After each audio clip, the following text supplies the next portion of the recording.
Welcome back to another episode of Talking Toads. My name's Austin. I have Reed here joining me this time. Reed, welcome back. We both had to prep our voices for this to not sound too monotone, but here we are, 6-3. TCU has lost to Iowa State this past weekend. 6-3 overall. They're now 3-3 in the Big 12. Aside from the game, we'll get into that. How are you feeling?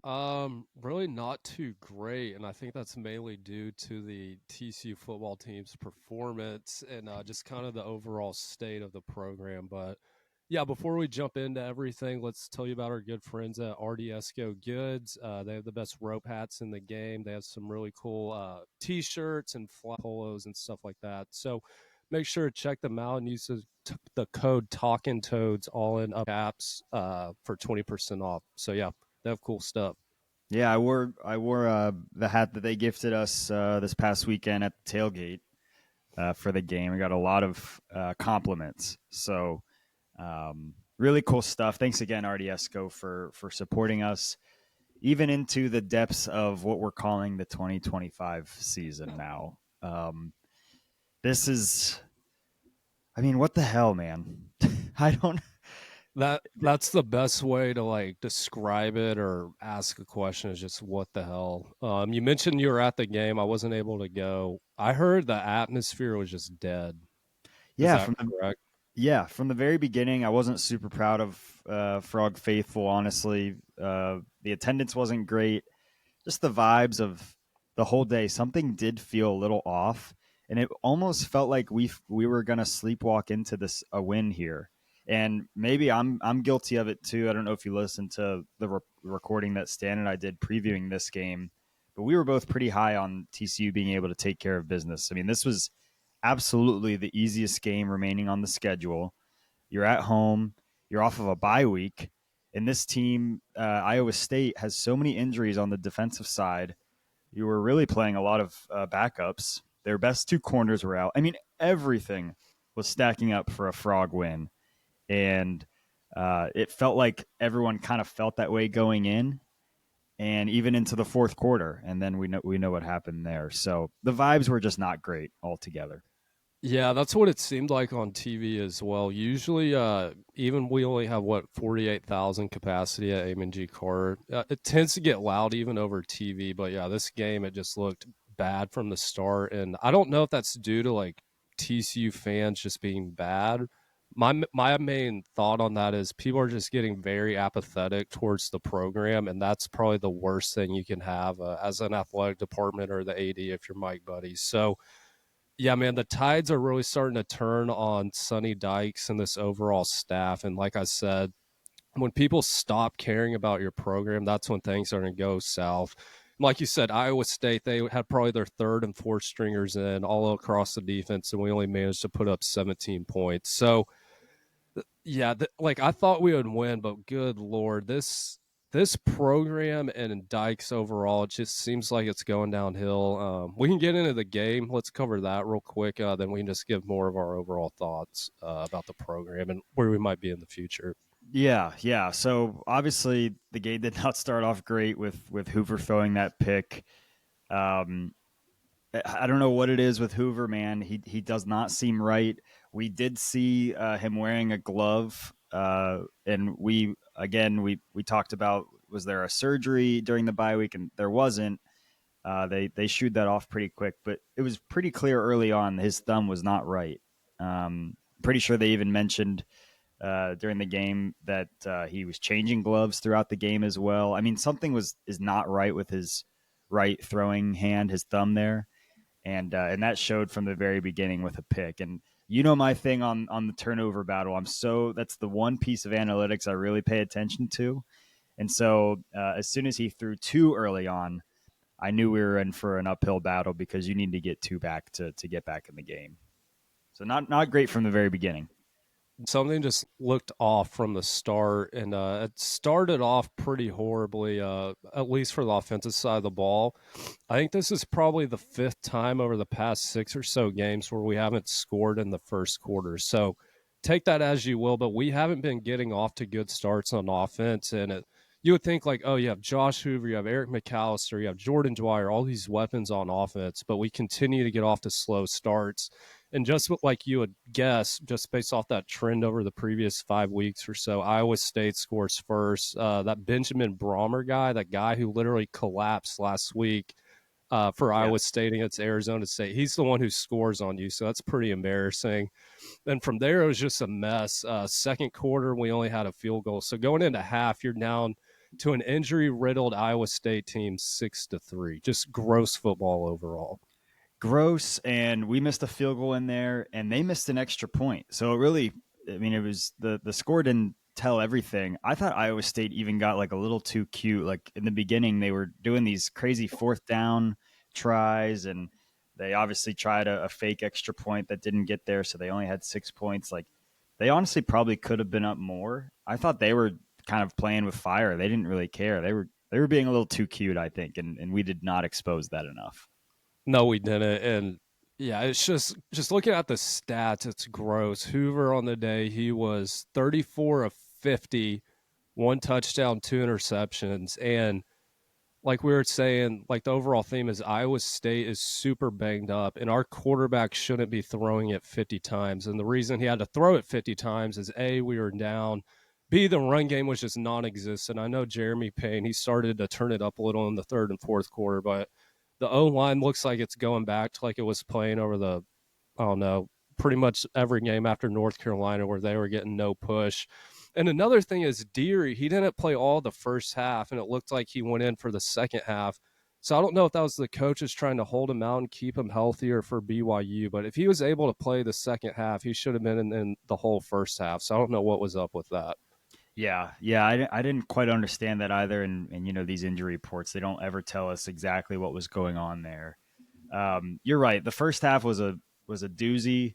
I thought that first drive after the half, the first drive in the second half was a range of emotions, and it felt like we were going to get things going. We obviously ended it with that Dwyer touchdown, which, by the way, line judges were horrible. That wasn't even close to So that bad. was an NFL touchdown, and he was standing right there. He called it out. There was Uh, two of those. yeah, there were Same two of those. guy. Yeah. Um, that first drive out of the second half, I thought was really important and established some momentum for the Frogs. There was a fourth down man jack play in there.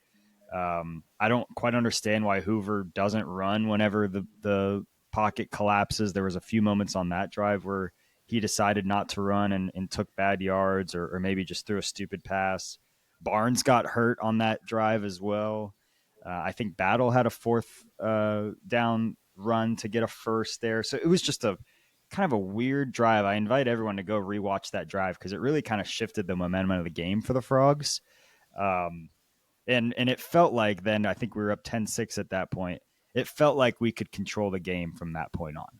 It felt that Yeah, way. you would think would be able to control the game, but under anything related to Sonny Dykes, you'll just get something random and end up with a loss at the end of the day. So yeah, we're up what 10-6 going into the fourth quarter. We get a Trent Battle 2 yard run. Just pretty gross touchdowns overall on the day, other than Yeah. that one Dwyer one. But yeah, 2 yard run from Trent Battle, and at that point, 17-6. I'm like, all right, you know what? Let's live stream the last part of this game. Maybe flip the curse. And boy, am I glad I did not do that. That it wasn't the second half streaming, because now we have a loss that didn't involve a second half stream. So it wasn't your Exactly. fault all along, I guess. No, but in Exactly. the midst of all that is we got two Bud Clark interceptions, and I just want to give another round of applause for our Bud, um, certified TCU legend. I don't know where he is on the total amount of interceptions in TCU history. We should look that up. Let's have our producer look that up while we keep talking. But Hmm. completely changed that game.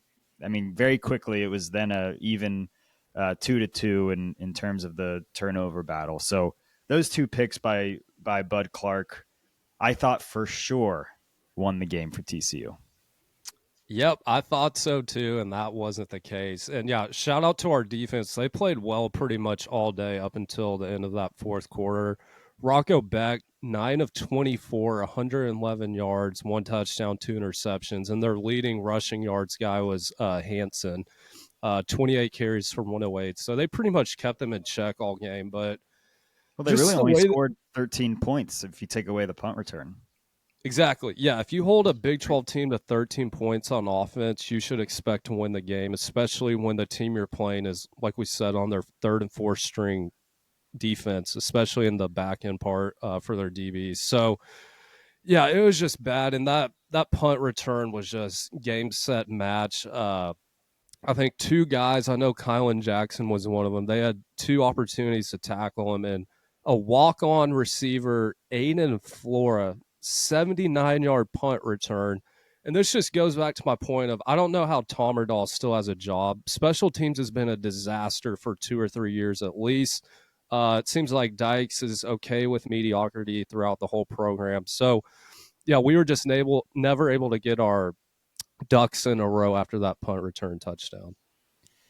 Yeah, it was disgusting. That punt return, even though they took the lead at that point, uh, it still felt like there was still some time left when that punt return happened. About 6 minutes left in the game.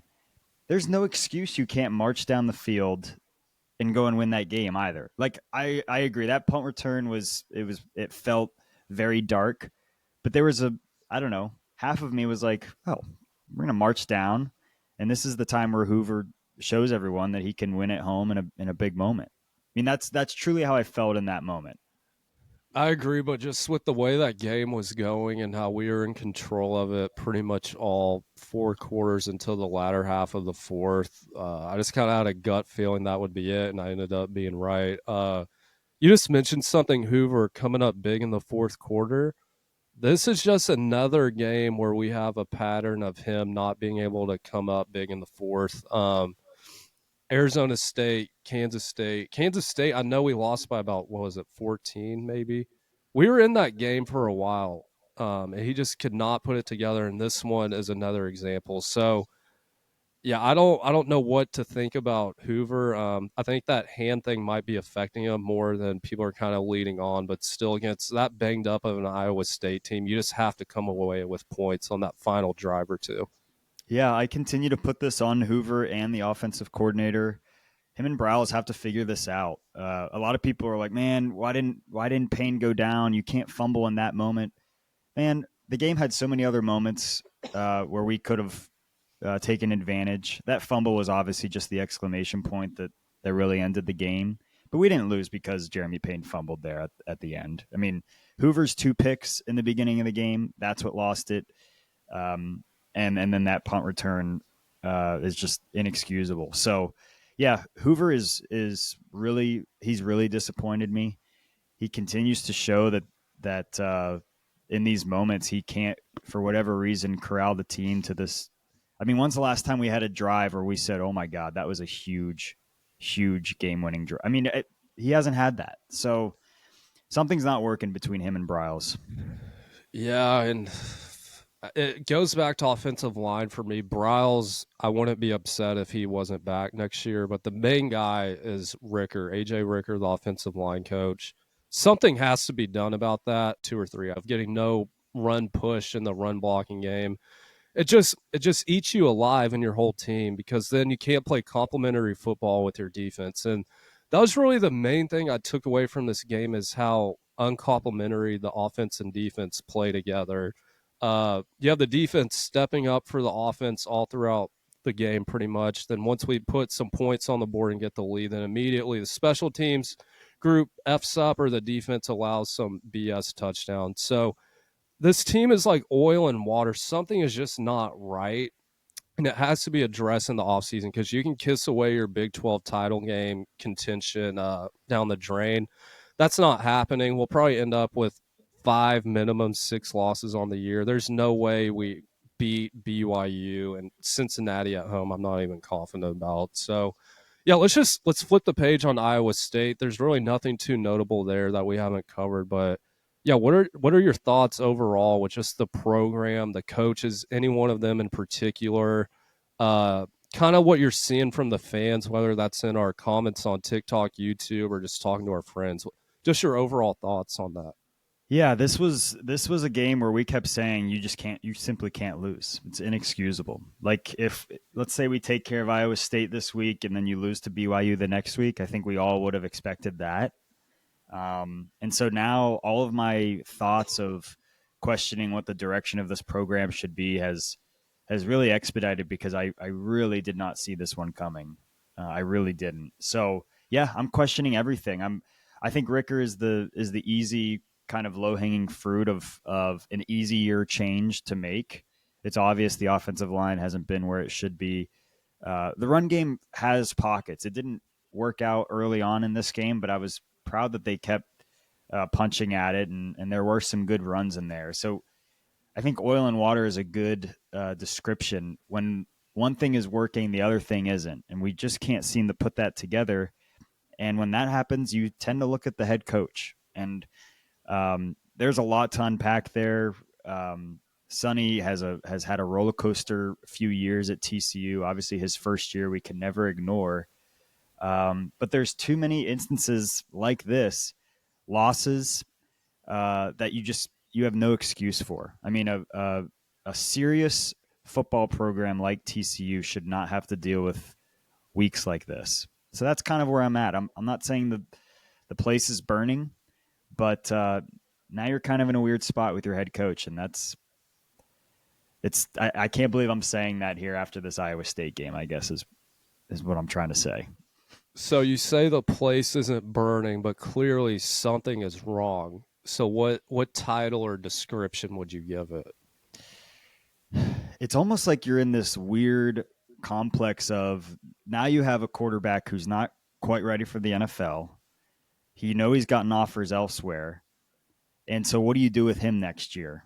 I think it all kind of depends on that. So if let's say you want to stick it out with Hoover um, for one last year of Hoover, which I think tends to be the path of least resistance, then maybe you stick with Sonny, and maybe you stick with Bryles, and you beef up other parts of the team. I mean, that seems to be the path of least resistance.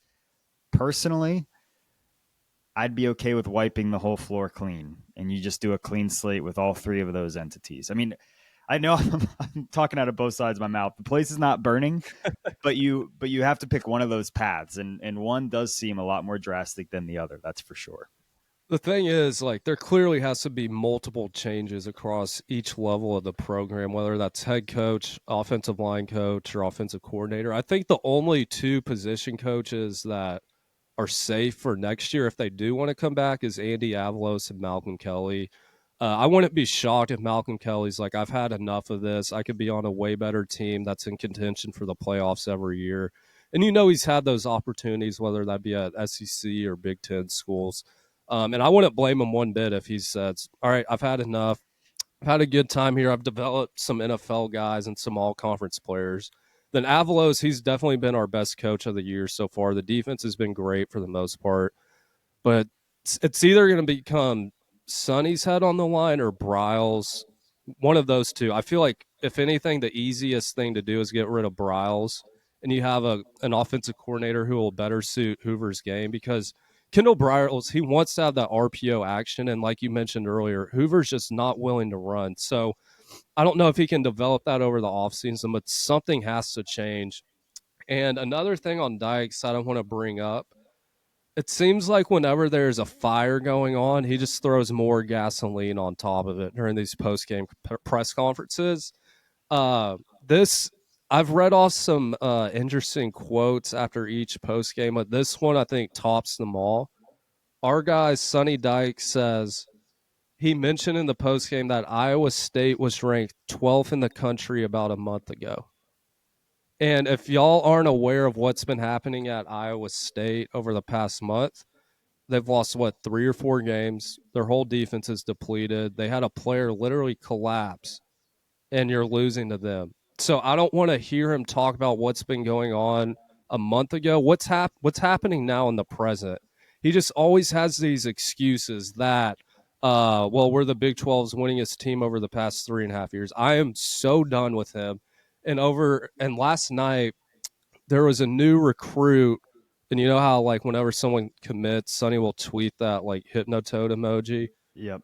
I'm happy for the kid. Like obviously that's super impressive. He got a TCU offer, but just pretty tone deaf on Sonny to tweet something out. And I encourage all of our listeners to go to that tweet and look at the replies.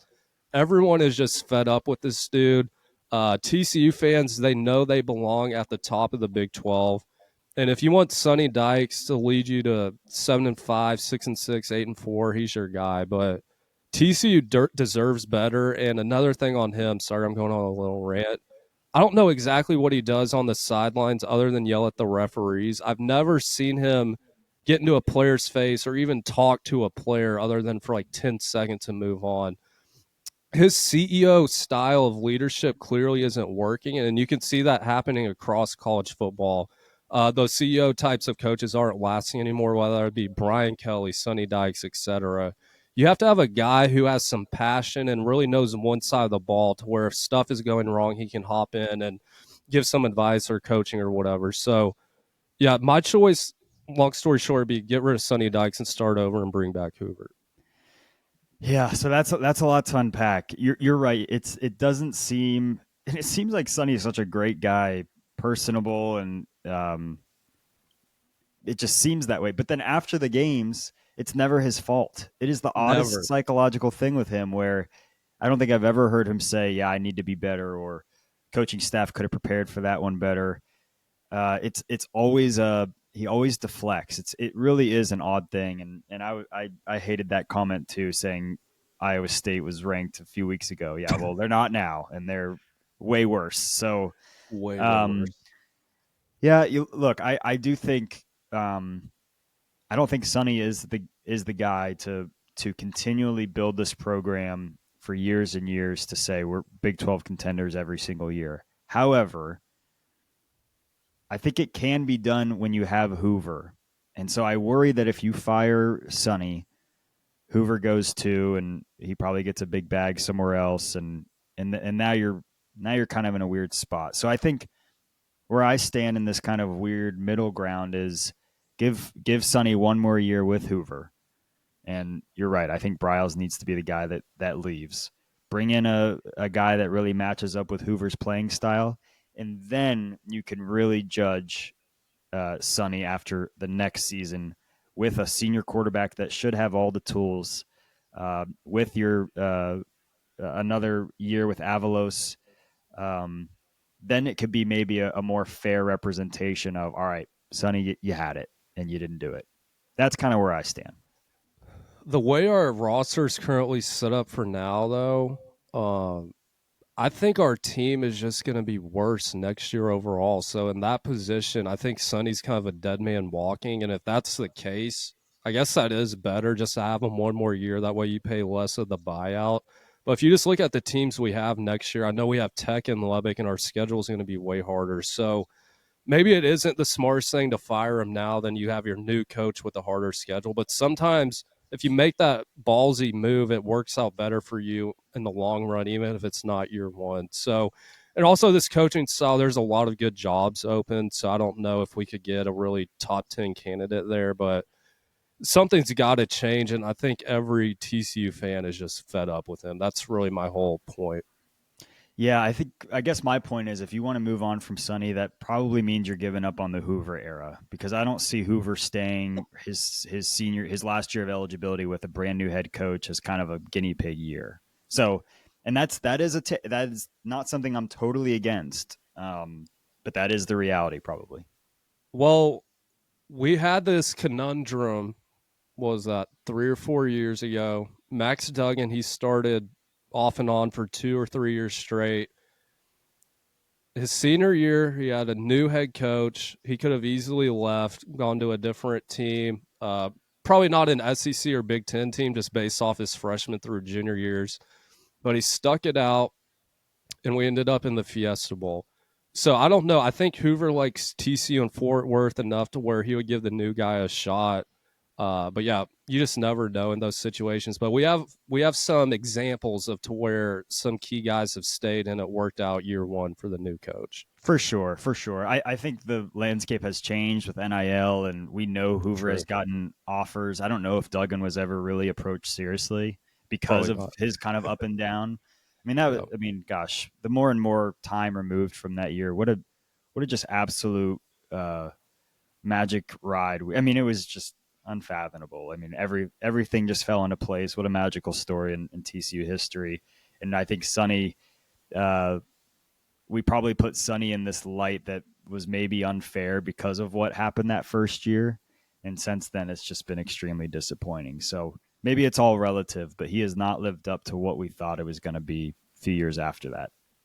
Yeah. I'm just interested to see how this year ends up, what our record will be, how we perform. And I think this BYU game coming up is really going to tell us a lot about where the players' mindsets are. And even if some of them have quit on the coaching staff, the defense, I feel like Avalos gets them up enough and motivates them pretty well. So I think the defense will be okay, but the offense is just, I think they're going to get pummeled by that BYU front seven.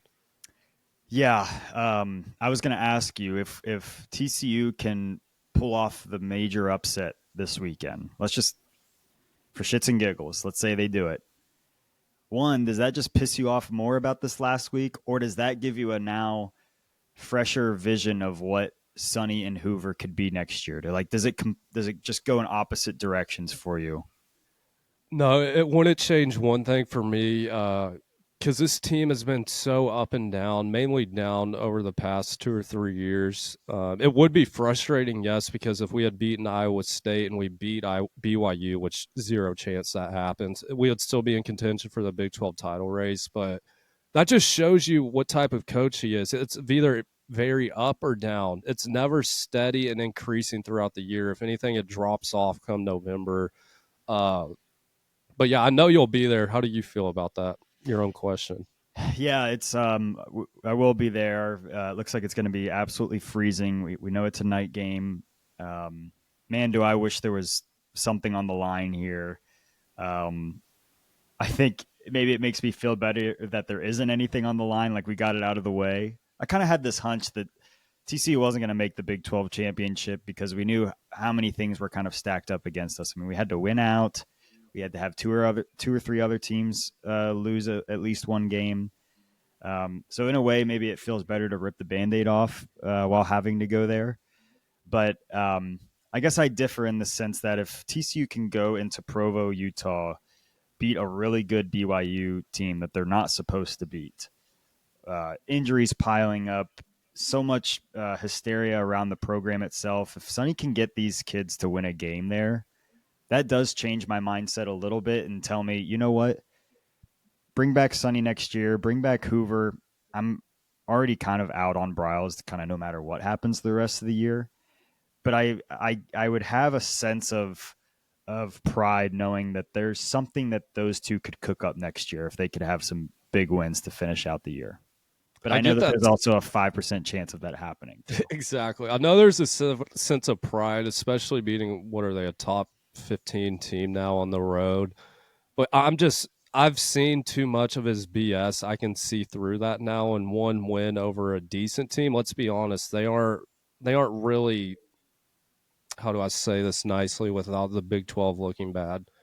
They aren't a Texas Tech, which could compete with the Big Ten and SEC and all those good teams. So they're a good Big 12 team, but yeah, I'm done riding this roller coaster with Sonny. I'm out. Yeah, you're just fully out. There's nothing that could happen the rest of the year that you would say keep him next year. No, I mean, since 2022, you go 5-7. Obviously, a lot of nightmare stuff happened that year. Chandler Morris, Hoover's first year.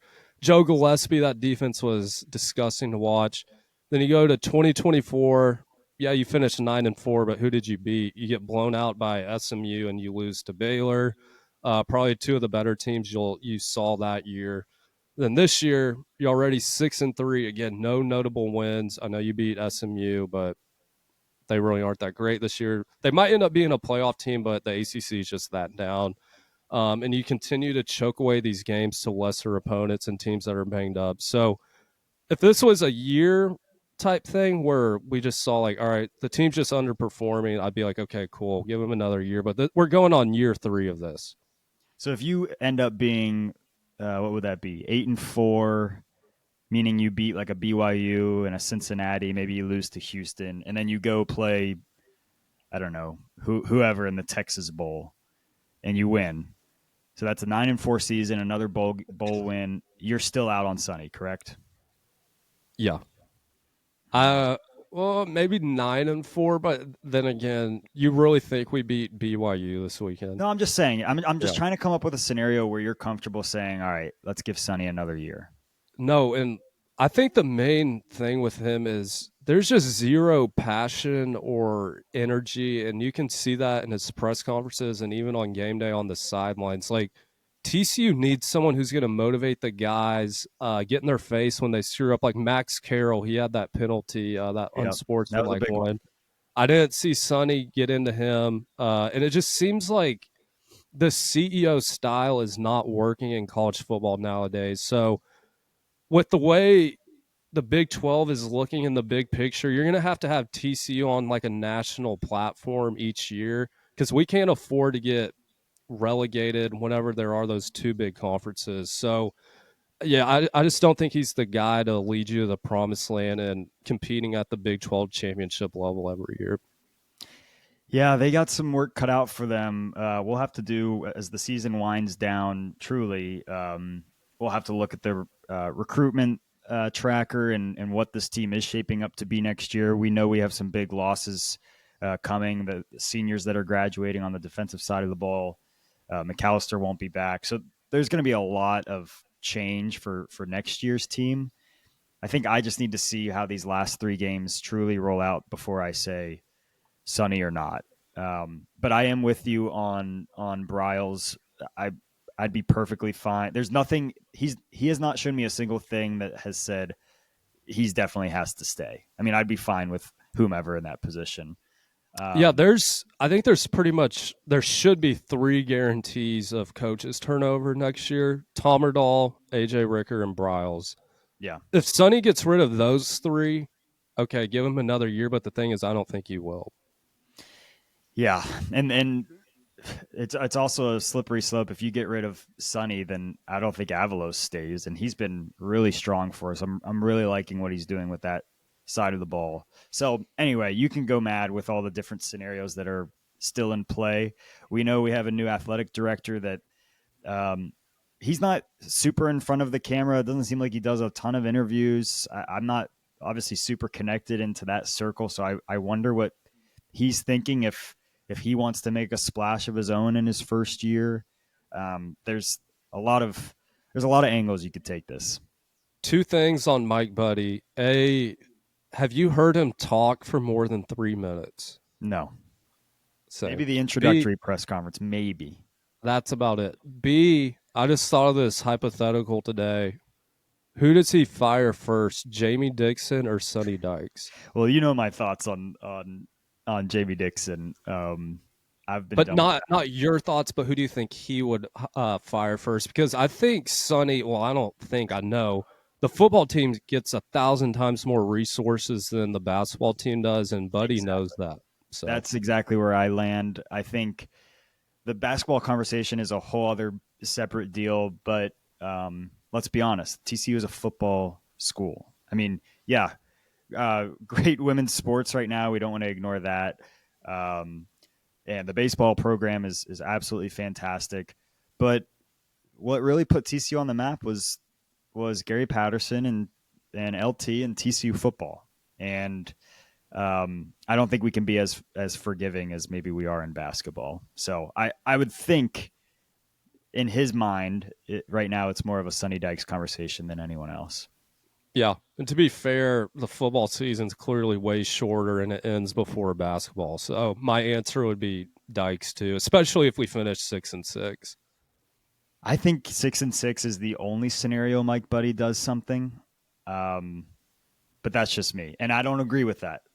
I really don't. I need to see how these last 3 games play out, but I would be shocked if if we win one more of these last three and he still cuts ties with Sonny. I would just that'd be pretty that'd be a pretty bold move for first year Mike Buddy. But again, I wouldn't totally disagree with it.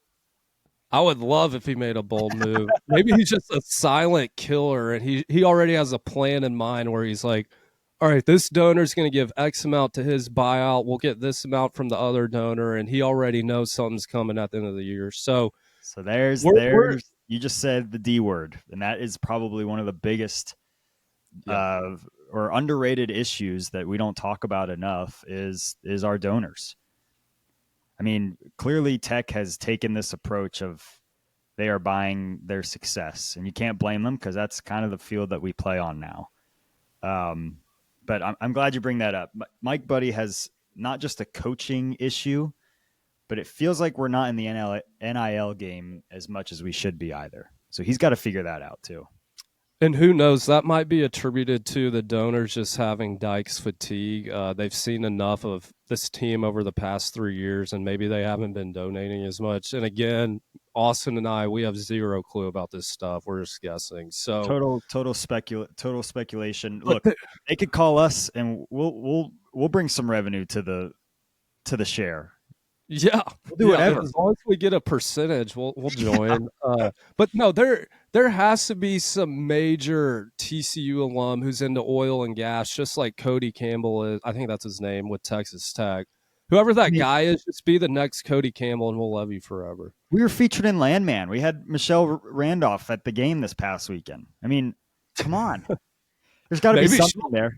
Maybe she'll donate. She's probably rich enough. Obviously, the new CEO of Nike is a TCU alum. The CEO of Hyundai is a TCU alum. It's a pretty Bezos' brother. Bezos' brother's got some TCU connections. Let's be honest. It's a pretty affluent alumni base. I think they could figure it out. And something is not clicking. And I get the sense we were maybe just a little bit behind the eight ball when it came to whenever officially the NIL switch was turned on. I think we just didn't have the resources in place. We're just playing catch up now. You're probably right. And yeah, it really just comes down to donors now. And that buyout amount, I'm not sure what Dykes has. I would guess probably between 12 and 15 mil. And maybe that goes down every year that he's more at TCU. So if he makes it to next year, then that buyout gets smaller. Excuse me. But yeah, long story short, Iowa State, gross game, should have won. We've seen that far too often over the past 3 years. B, Mike Buddy, he has a massive decision to make. C, this one's kind of getting slept on, but Jeremiah Donati absolutely screwed us. He kept extending Dykes after that first year, and that was a massive mistake, clearly. Continues to be in my top TCU villain list, especially with this out-of-conference game schedule that he set us up with. It's almost like he knew he was going to leave at some point, and he said, what's the worst position I could put this football program in? That sort of feels like what he did. Screw him over. But yeah, this turned into a bit of a venting situation, but it truly does stem from I am completely shocked that this was the loss out of the last 4 games. I mean, if you told me we won this game and lost the last 3, I would have said, yeah, that actually adds up. This one was shocking, and now we get to judge truly. Well, Reed's clearly already out, but now we get to judge Sonny Dykes on backs truly up against the wall. Kids are probably defeated on the team. There's probably a few of them already thinking, was this where I want to be for the next few years? Can you corral a group of kids like that and go to BYU and win an upset of immense gravity? So we'll see. We'll have to preview it here soon. We'll get that out before the weekend hits. I will be there. I will be signing autographs. I'll let you know what gate I'll be at, so be on the lookout for that in the next episode. But yeah, Frog fans, leave a comment, like, subscribe, or dislike, really. Let us know your thoughts if we're totally just being dramatic, or if this is really a turning point in the Sonny Dykes era of TCU football. So I think that's about all I have. Reed, you got anything else? Nope. And yeah, going back to that comments part, we've had a few loyal commenters after each YouTube post, so we appreciate y'all who do that.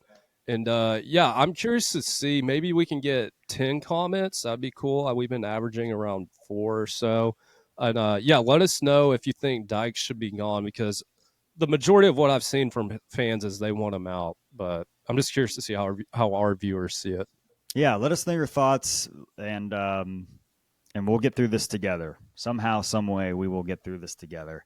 So that was another episode of Talking Toads. Appreciate you all listening, and we'll talk to you here in a few days, and we'll preview the BYU Cougars. Talk soon. Go Frogs! Still.